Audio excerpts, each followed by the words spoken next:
How you doing, sir? How you doing? Can you tell me your name? Gerald Neal. I serve in the Kentucky State Senate in the 33rd District. Wow. And we back here, Churchill down, Derby Week. Oh yeah. Can you talk about what Derby Week means? Well, Derby has a mixed history, particularly as it relates to black folk. But the real story is, and what we know and they're saying more about, is that the early racers and winners of the Kentucky Derby, the jockeys were black folks. There's notably at least 11 of them that in the early days in particular that you could point to that helped make racing what it is today.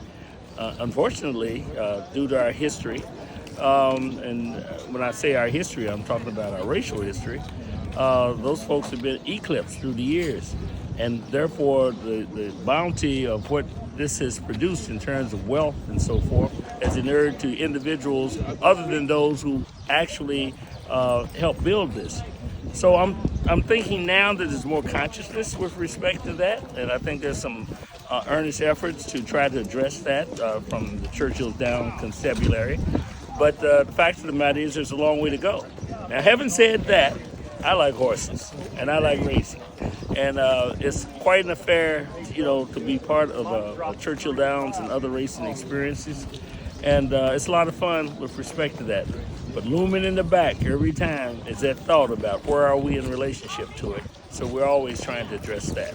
Your earliest memories with the horses, how that came about?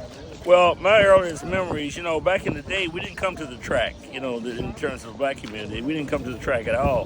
What we did was we celebrated racing in our communities, and we would visit different spots in our communities, backyard barbecues. Someone would have something in their home or something, but you'd make the rounds, man, and we celebrated Derby. On our own basis.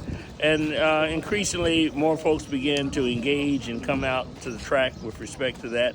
So I evolved into that particular piece. And at one time, I actually represented an individual that was in the horse racing business. So it's always been something that I've associated with through the years. And the name of my program is The Real Players Inside the Backstretch. How important is the men and women that wake up every day and take care of these animals? Well, it wouldn't happen if it wasn't for them. They make it happen. They're the ones that are right close to the ground. They're the ones that get the horses ready. They're the ones that prepare the tracks. They're the ones that groom and prepare the horses to run, take care of them, keep their health up, etc., keep them exercised properly.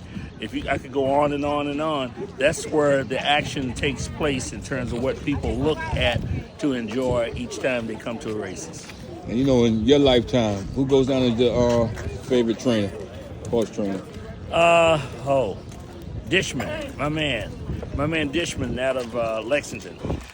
He's renowned in Kentucky for the work that he's done with respect to training, and he's remembered very fondly in Kentucky. And a program like what I'm doing, seeking out the unsung heroes of this sport. Well, I think it's fantastic. You're uncovering the history. You're saying the things and digging up the information that people have glossed over, forgotten, and are suppressed. So celebrate this effort. Continue doing it. This is good stuff.